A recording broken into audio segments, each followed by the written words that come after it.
And I want you to think about the dude Moses. Imagine Moses, you know, at the bottom of the mountain. He remembers a lot of stuff that's just happened. It's fresh in his mind. He remembers walking up to a rock and the people are complaining, going, we're going to die, there's no water out here in the desert. And God speaks to him, he takes the rod and he smacks the rock and water comes out. Cool. He remembers taking that rod and standing in front of the Red Sea and going, uh-oh, we're in trouble because I got these people and they can't fight very well and the army's coming behind them. And God saying, take that rod and hit the waters, and he does, and the water parts, and oh my word. I don't know what Red Sea you're in front of right now, but God has a rod that he wants to use to spread that water. I don't care what you're dealing with right now. You're facing a challenge that seems overwhelming. There is nowhere to go, no answer. God has a rod to strike the water in front of you and let it part. Do not let Satan try to tell you you're stuck where you are, because it's a lie.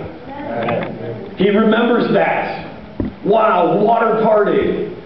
Dude, he remembers back when he stood in front of Pharaoh and said, let my people go. And who is your God? He takes the rod and he throws it down and it becomes a snake. He remembers these stories. He's feeling relatively decent right now. He's standing in front of the mountain and there is God, as never has happened in human history, comes down on a mountain and speaks to the people of Israel, audibly. And he says, you're not going to have any other gods before me. Remember we talked about in Hebrew how it's written as a promise. You're not going to. And he's like, yeah, that's right. You're not going to have any other gods because, man, I grew up in the palace. I have seen the Egyptian gods. I've seen what's out there. You don't want to mess with them. They're nothing like our God. That's right.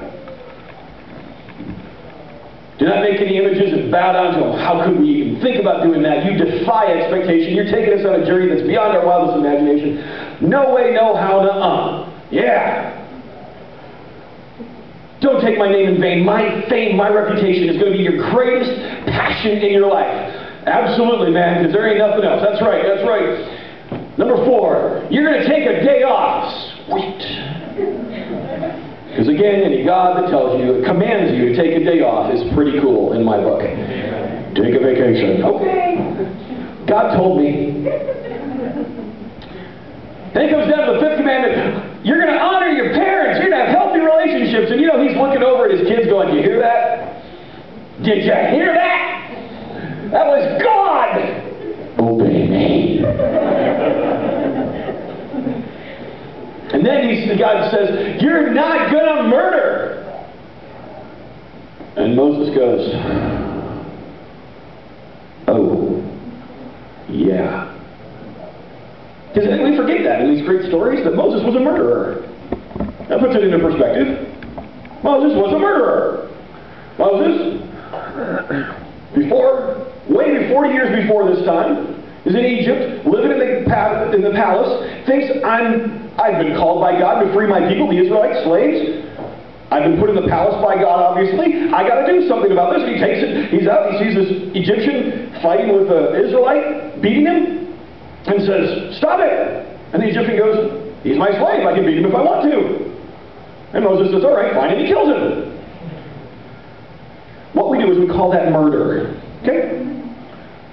Well then, the word gets out, he has to flee for his life. He ends up herding sheep for 40 years out in the middle of nowhere. Now, I just want you to imagine for a second, we're in this political campaign right now. We're in this presidential race. I don't know if you watched the debates Thursday night. I was going grocery shopping. I was driving down the road looking in people's houses because I'm kind of strange that way. And everywhere, you know, Palin, on the television, just driving down the road. You can see in people's houses. Everybody's watching the debate.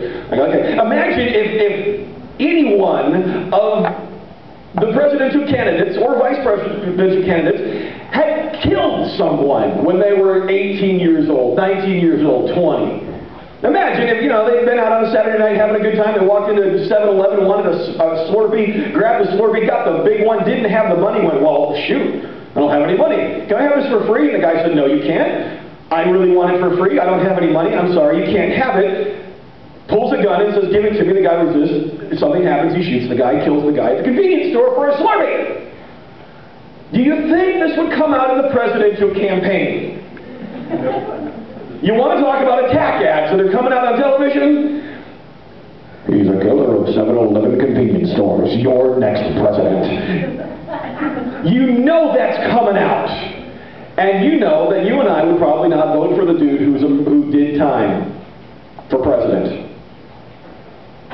And yet, God picks him and says, okay, lead my people Israel. And so suddenly, when Moses is standing in front of the mountain, and God says, you're not going to murder, he's transported back in time to that day when he took a man's life. And now he's standing as the head of the people of Israel. Going, oh my word. God will do anything with anybody. Amen. The rules don't apply. Normal rules of life don't apply with God. He'll do anything with anybody. Oh my word.